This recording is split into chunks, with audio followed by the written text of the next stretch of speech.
જય કિસાન મિત્રો, આવતીકાલે 3 જાન્યુઆરી 2026 રોજ સુરતના મોટા વરાછા ખાતે એક ભવ્ય રાજસ્વી સન્માન સમારોહનું આયોજન થયું છે. એટલે કે ગુજરાત સરકારની અંદર જે લોકો નવા નવા મંત્રીઓ બન્યા છે, ધારાસભ્યો બન્યા છે, વગેરે વગેરે વગેરેનું સમાજ તરફથી સન્માન કરવાનો એક કાર્યક્રમ આયોજન કર્યો છે. કોઈ વ્યક્તિ જીવનમાં કંઈક ઉપલબ્ધિ મેળવે અને એનું સન્માન થાય એ ખોટું તો નથી જ, એ વ્યાજબી છે. જીવનમાં અનેક સંઘર્ષો કરીને કોઈ માણસ કોઈ જગ્યાએ પહોંચે તો સમાજે એનું સન્માન કરવું જોઈએ, અને એ જ તો વ્યક્તિની મહેનતની સાચી કદર છે. પણ સુરતમાં જે સન્માન થવા જઈ રહ્યું છે, શું એ સન્માન સમાજ માટે ફાયદાકારક છે કે ફાઇલો ફેરવનારા માટે ફાયદાકારક છે, એ જાણવું પણ બહુ જરૂરી છે.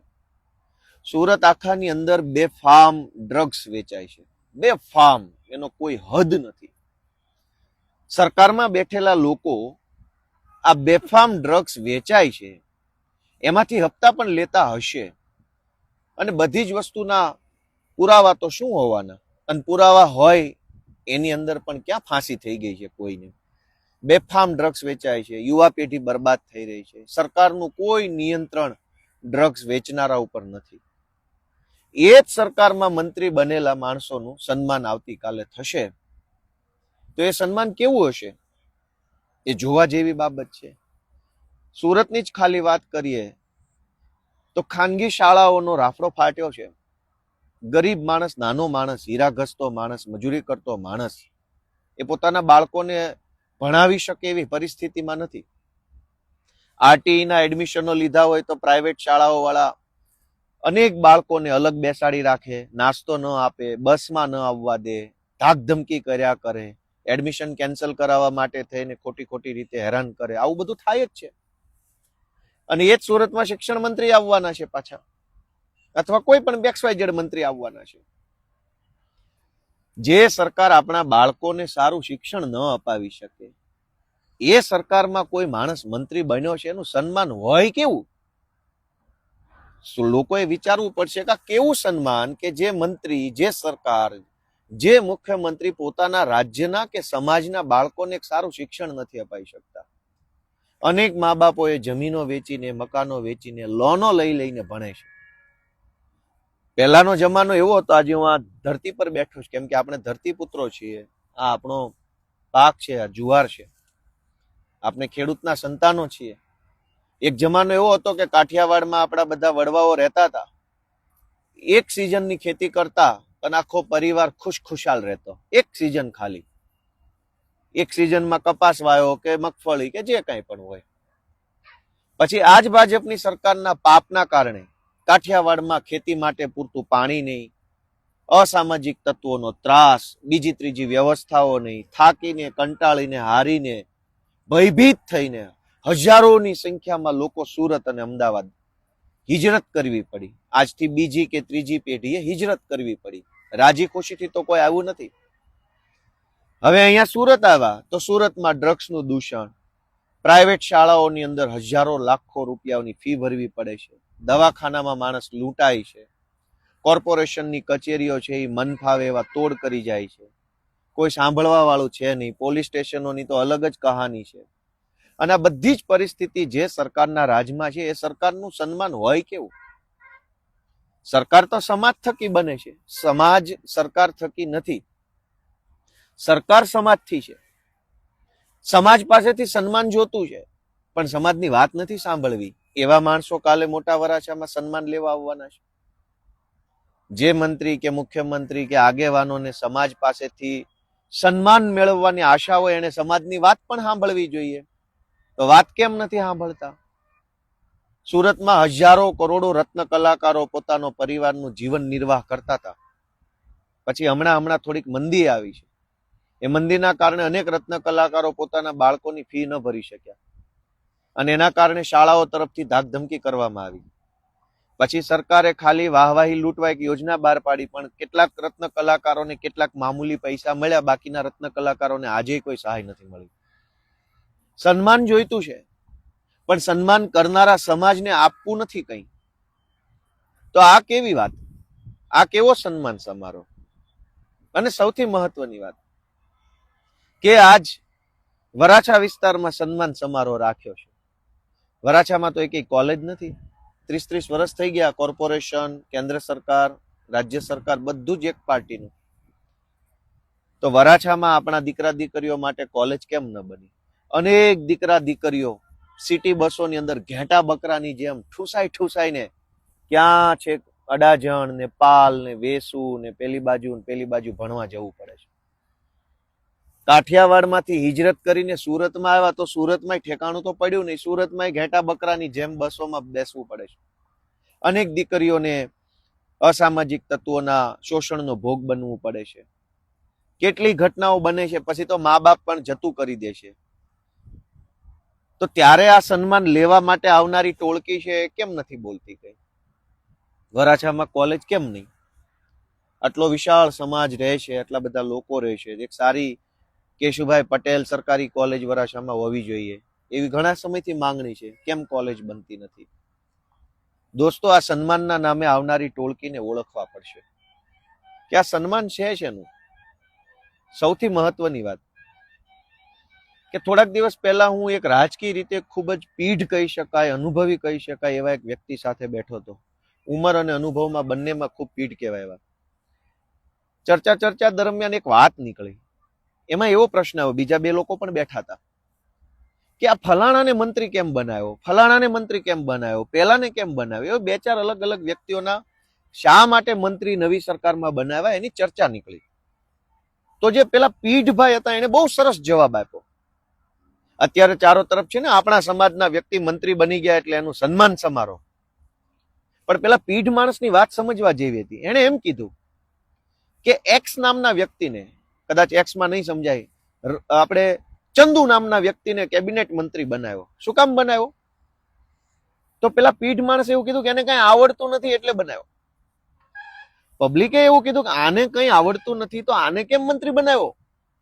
તો પેલા પીઢ માણસે એમ કીધું કે કાંઈ નથી આવડતું ને એ જ એની લાયકાત છે ને એટલે જ એને મંત્રી બનાવ્યો છે. કંઈક આવડતું હોત તો નથી બનાવવાનો.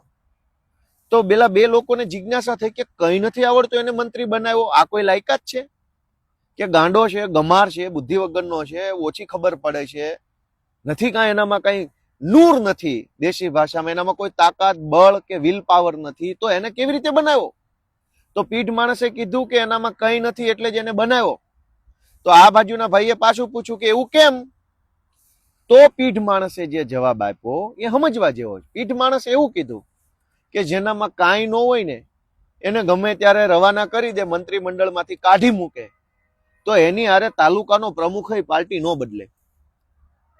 જૂના જમાનામાં એવા કદાવર નેતાઓ હતા મંત્રીમંડળમાં કે ખાલી રાજીનામું આપવાની વાત કરે ને તો એની બાજુમાં બીજા 20, 30, 15 ધારાસભ્યો હોય કે અમારા ફલાણા મંત્રી રાજીનામું આપશે તો 20 ધારાસભ્ય એની ભેગા જતા રહેશે.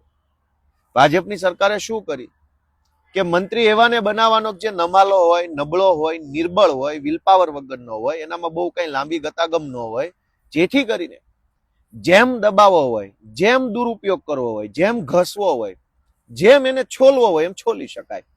અને છેલ્લે જયારે એને કાઢી મૂકે મંત્રીમંડળમાંથી રાતોરાત કે ચાલો એ નીકળો બધા જ ભાગો અહીંથી, ત્યારે સમાજ નારાજ ન થાય. કેમ કે આજે સમાજ સન્માન કરે છે, પણ મંત્રીમંડળમાં કાઢી મૂકશે ત્યારે સમાજ નારાજ નહીં થાય. શું કામ? કેમ કે સમાજનો નેતા તો છે જ નહીં.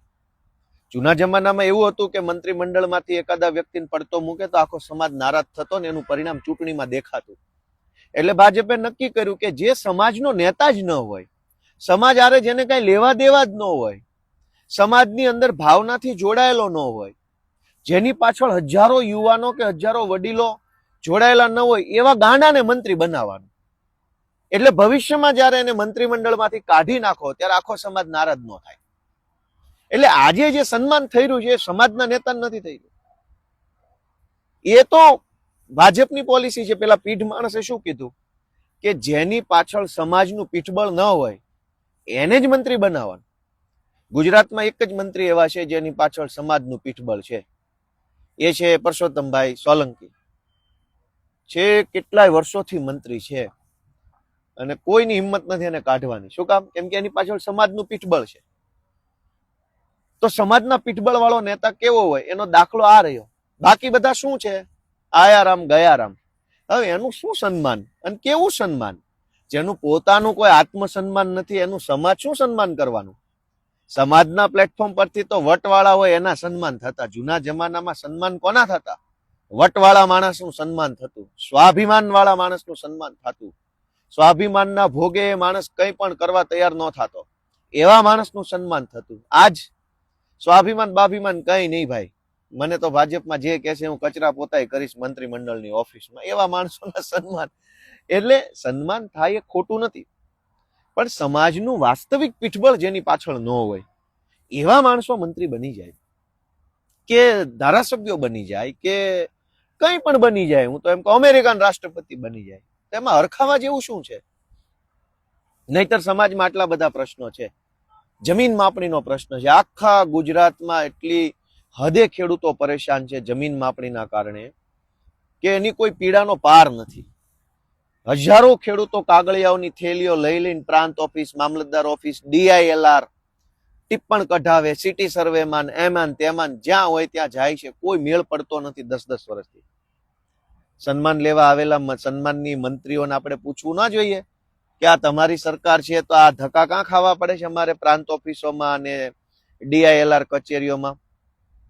અનેક લોકો પોતાની જમીનની મેટરોમાં ખાતરની લાંબી લાંબી લાઈનો લાગે છે, બિયારણમાં કોઈ છેતરી જાય છે, ટેકાના ભાવની ખરીદીની અંદર ભયંકર ભ્રષ્ટાચાર થાય છે. તો આ સન્માનની મંત્રીઓ જે આવી રહ્યા છે એને કોઈ કહેવા વાળું નથી કે આ બધું ખોટું થાય છે, તમે નથી જોઈ રહ્યા? પણ આ લોકો સમાજના નેતા નથી એટલે જ મંત્રી છે. તો પછી જે સમાજનો નેતા જ નથી એનું સમાજ દ્વારા સન્માન કેવું આવે? મારે તો એ બધા લોકોને નમ્ર વિનંતી કરવી છે કે સમાજનો નેતા કેવો હોય? કેશુભાઈ પટેલ જેવા હોય. કેશુભાઈ પટેલ જ્યારે એને મુખ્યમંત્રી પદેથી હટાવવામાં આવ્યા ત્યારે રાજકોટની અંદર એક સંમેલન થયું હતું ને હજારો લોકો ભેગા થયા, હજારો નહીં કરોડો લોકો ભેગા થયા. જગ જાહેર છે, બધાને ખબર છે. સમાજનો નેતા એવો હોય. અહીંયા તો ઉપરથી ફોન આવે દિલ્હીમાંથી કે હાલો ભાઈ તમારા બિસ્તરા પોટલા ભરી લો, હાલો નીકળો છટકાવો અહીંથી, હાલો ભાગો ફૂટ. એક શબ્દ નથી બોલી શકતા. એક શબ્દ નથી બોલી શકતા બાપા મારો વાંક શું છે, મને શું કામ કાઢી નાખો છો? તો સરકાર પોતે એટલે કે ભાજપ પાર્ટી પોતે જેને નબળો માને છે, પોતે જેને નમાલો માને છે, પોતે જેને બિનકાર્યક્ષમ માને છે એને જ તો મંત્રી બનાવે છે. હવે એવા મંત્રીનું સન્માન કેવું હોય? કોઈ ભાજપના કાર્યકર્તાને પૂછીએ તો એ કહે છે કે શું ફલાણા ભાઈને કેપેબલ છે એટલે મંત્રી બનાવ્યો છે કે કેપેબલ નથી એટલે બનાવ્યો છે? ખાલી આટલો જ પ્રશ્ન પૂછવાનો કે આ મંત્રીમંડળમાં મંત્રી બનાવ્યા છે એ બહુ અનુભવી છે, પીઢ છે, સ્ટ્રોંગ છે, તાકાતવાળા છે, બુદ્ધિશાળી છે, નોલેજ વાળા છે, ડબલ PhD કરેલું છે એટલે બનાવ્યા છે કે આ ગાંડા છે એટલે બનાવ્યા છે? એક બે અપવાદરૂપ સારા હોશિયાર હોઈ શકે, એવું કઈ 100% ખરાબ એવું માનતા નથી આપણે, પણ મોટા ભાગનાને ભાજપે એની શું લાયકાત જોઈને મંત્રી બનાવ્યા છે કે સમાજ એનું સન્માન કરે? એનામાં કોઈ લાયકાત નથી, એ જ એની મેન લાયકાત છે. એ ઓલા પીઢ માણસે કીધું કે કાલ આ માણસ જૂથબંધી કરવા ઈચ્છે ને તો પાર્ટીમાં તાલુકાનો પ્રમુખ કે વોર્ડનો પ્રમુખ આની પાછળ ઉભો ના રહેવો જોઈએ. ઈ લેવલના સાધારણ માણસોને મંત્રી બનાવવાના. નહીતર મંત્રી નારાજ થાય તો મંત્રી કમસે કમ જે જિલ્લાનો હોય આખા જિલ્લાનું સંગઠન બેસી જવું જોઈએ કે અમારા જિલ્લાના ફલાણા મંત્રીને હટાવી શેના દીધા તમે? પણ હમણાં જ નવું જૂનું મંત્રીમંડળ કાઢ્યું, એક પેજ પ્રમુખ નારાજ ન થયો મંત્રીના પોતાના જિલ્લામાંથી કે ગામમાંથી તાલુકામાંથી. તો એવા માણસને બનાવવામાં આવે છે જેની કોઈ ક્ષમતા, કોઈ લાયકાત, કોઈ વિઝન, કોઈ આવડત જ ન હોય. હવે જેનું કઈ છે નહીં એનું સન્માન કેવી રીતનું હોય? એનું શું સન્માન? અને એ સન્માનથી સમાજને કેવો ફાયદો થાય આપણે જાણવું પડે. આવું સન્માન સમારોહ યોજનારા લોકોની ફાઇલો કદાચ જાજી પાસ થઈ જાય, આવું બને. સમાજ તો સમાજના છોકરાને ભણાવવા માટે લોન લેવી હોય EWS માંથી, પેલું MYSY યોજનાની, તો ફાઇલો ફાઇલો ફાઇલો ફાઇલો, એટલી બધી ફાઇલો કે એની વાત જવા દો. પણ આ સન્માન કરનારા લોકોની ફાઇલો ફટાફટ પાસ થઈ જાય. તમારા છોકરાને MBBS કે એન્જિનિયરિંગ કરાવવું હોય અને લોન લેવી હોય જમીન ઉપર, તો ફાઇલ પાસ થવામાં વાર લાગે. આ દાખલો નથી, ઓલો દાખલો નથી, પેલો નથી. પણ આ સન્માન સમારોહ સમાજના ખભે રાખીને જે કરવામાં આવે છે, એ સન્માન કરનારા લોકોની જે કઈ ફાઇલો ટીપીમાં અટવાઈ હશે, 40% જમીન કપાતમાં, ખૂણાના પ્લોટમાં, રોડ કાંઠાના પ્લોટમાં, એ બધી ફાઇલો ક્લિયર થઈ જશે. સમાજ તો શું, સમાજ કરીને જોયા કરશે બચારો. સમાજ તો લાચાર છે, મજબૂર છે. આવતીકાલે જે સમારોહ થવાનો છે, એમાં અમારી તો નાના માણસ તરીકે સમાજના લોકોને એક જ વિનંતી છે કે જાઓ તો ભલે જાઓ, કઈ વાંધો નહીં. પણ જ્યારે આવા લોકો સમાજના પ્લેટફોર્મ પર આવતા હોય ત્યારે 4 સવાલ તો કોઈ પણ પૂછવા જોઈએ. અને સવાલ ના પૂછીએ તો કમસે કમ એ કાર્યક્રમમાં આપણી હાજરીની ખોટી નોંધ લેવાય એવું ન થવું જોઈએ. આજ લોકો ખૂબ દુઃખી છે. રત્ન કલાકારો, ટેક્સટાઇલની અંદર હજારો કરોડો રૂપિયાની વર્ષે ચોરી થઈ જાય છે. કોક માલ લઈને ભાગી જાય, કોક પેમેન્ટ લઈને ભાગી જાય, કોક ખોટા ચેક પકડાવી જાય. પોલીસ સ્ટેશનોમાં, ત્યાં ચોક બજાર કે બીજા ત્રીજા પોલીસ સ્ટેશનોમાં જઈએ તો અરજી લેવાના પૈસા માંગે છે. હજારો લોકો, કરોડો લોકો આપણા કાઠિયાવાડના, એના પૈસા ટેક્સટાઇલમાં ફસાયા છે. કોઈ સાંભળવા વાળું નથી. શેનું સન્માન અને શું સન્માન? એમાં એક એક મુદ્દાની ચર્ચા કરવા બેસીશું તો કોઈ પાર આવે એમ નથી. પણ દોસ્તો, આ સન્માન સમારોહના નામે સમાજને હાથો બનાવવાનું કામ થઈ રહ્યું છે. એ લોકો જાગૃત થઈને જુએ એવી મારી વિનંતી છે. કોઈ માણસ સંઘર્ષ કરીને ઉપર આવે તો એનું સન્માન થવું જોઈએ, એમાં ખોટું કઈ છે નહીં. પણ સન્માન કયા માણસનું અને એની કઈ આવડતનું થવું જોઈએ, એ મોટો પ્રશ્ન છે. ગોપાલ ઇટાલિયા ધારાસભ્ય બની જાય એટલા માત્રથી એનું સન્માન થવું જોઈએ એવું નથી. એની અંદર કોઈ આવડત છે, એનામાં કોઈ તલમાં તેલ છે, દીવામાં તેલ છે, આપણે એવું ભાભલા કહેતા, કોઈ એનામાં કઈ છે કઈ? નહીતર મંત્રી બની ગયા અને સામાન્ય માણસની પીડા દેખાય નહીં તો એનું સન્માનનો અર્થ શું રહ્યો? એટલે આવા ભવ્ય સન્માન સમારોહની ભવ્યતા પાછળ ગરીબોની હાય છુપાવવાનું કામ થાય. લખ્યું ને ભવ્ય સન્માન સમારોહ. ભવ્ય શું કામ રાખવામાં આવ્યો છે? કે ભવ્યતાથી તમને આંજી દેવાના છે. સામાન્ય માણસ, નાનો માણસ, ગરીબ માણસ, લાચાર માણસ, દુઃખી માણસ, પીડિત માણસ, એની પીડાને, દુઃખને, લાચારીને ભવ્યતાથી આંજી દેવાનો. કે અરે ગાંડા, તું શું રોદણા રોવે છો? આ જો, આ ભવ્યતા જો, કેવા મોટા મોટા સાહેબો, મંત્રીઓ, તંત્રીઓ, અધિકારીઓ, કેવડું મોટું સ્ટેજ, માઇકની વ્યવસ્થા, LED જમવાનું. જો તું આ ભવ્યતા, રોદણા શેનો રોવે છે? તારા છોકરાની ફી ભરવાના પૈસા નથી, એ છોડ. આ ભવ્યતા જો ભાઈ. ડ્રગ્સના રવાડે છોકરા ચડ્યા, છોડ ભાઈ. આ ભવ્ય સમારોહ જો, તું ભવ્યતા જો ભાઈ. આની ભવ્યતા કેટલી મોટી છે. હીરા ઘસે છો, પૈસા નથી ખાવા પીવાના, ભાડા ભરવાના, લાઇટ ભરવાના, એ બધું છોડ ભાઈ. તું ભવ્ય સન્માન સમારોહ, ભવ્યતા જો આની. સામાન્ય માણસના દરેક પ્રશ્નોને ભવ્યતાથી આંજી દેવાની આખી આ ઘટના છે. અને અંગ્રેજોએ આ ધંધો કર્યો. અંગ્રેજો જયારે ભારતમાં આવ્યા ત્યારે ભારતના દેશના લોકો પાસે તો લુગડાઈ નહોતા, અડધા પાસે પહેરવાના, ખાવાનું અનાજ નહોતું, દવાખાના નહોતા, શાળા નહોતી, રોડ નહોતા, વાહનો નહોતા, લાચારીમાં માણસ જીવતો. એ જમાનામાં અંગ્રેજોએ શું કર્યું? મોટી મોટી બિલ્ડિંગો બનાવી, મોટા મોટા રેલવે સ્ટેશનો ચાલુ કર્યા પોતાના માટે, અને આમ ભવ્ય ભવ્ય બધું બનાવ્યું. શું કામ? કે ભારતના ગરીબો અંગ્રેજો ભવ્યતાથી આંજી દેવા માંગતા હતા કે તમારી ગરીબી લાચારીની ચર્ચા ન કરતા અમારી ભવ્યતા જુઓ, આમ હોવું જોઈએ બધું. મુઘલો આવ્યા. મુઘલોએ શું કર્યું? અંગ્રેજોની પહેલા મુઘલ આવ્યા. મુઘલો ભારત ઉપર એટેક કર્યો, હુમલો કર્યો. પછી શું કર્યું? કોઈ મુઘલોએ તાજમહેલ બનાવ્યો, કોઈએ કુતુબ મિનાર બનાવ્યો, કોઈએ આ બનાવ્યું, કોઈએ તે બનાવ્યું. જે ભારત દેશના ગરીબો પાસે ખાવાના પૈસા નહોતા, એ ભારત દેશની અંદર મુઘલોએ આવીને શું કર્યું? ભવ્ય ભવ્ય ભવ્ય ભવ્ય, બધું જ ભવ્ય. અરે મારા વાલા, ખાવા માટે ચોખા નથી, ઘઉં નથી, તું ભવ્યતાની ક્યાં કરે છે? પણ મુઘલો અને અંગ્રેજોનો વારસો લઈને જે ભાજપ વાળા નીકળ્યા છે, એ આજે પાછા ભવ્યતા તરફ આગળ વધી રહ્યા છે. બધું ભવ્ય હોવું જોઈએ. માણસ ભલે ભૂખે મરી જાય, પણ એની આંખ સામે ભવ્યતા હોવી જોઈએ. ઓહો, શું રોશની, શું લાઈટો, શું બધું ચમકે છે, શું મોટા મોટા નેતાઓ, શું તામઝામ, શું ઢોલ નગારા, શું સાઉન્ડ, શું બધું જ. સુરતના સૌ બધા મારા વડીલોને એટલી જ વિનંતી છે કે ભવ્ય સન્માન સમારોહ થઈ રહ્યો છે, પણ તમારા જીવનની સમસ્યાનું શું એટલું જરાક વિચારજો. બધાને મારા જય કિસાન. Thank you.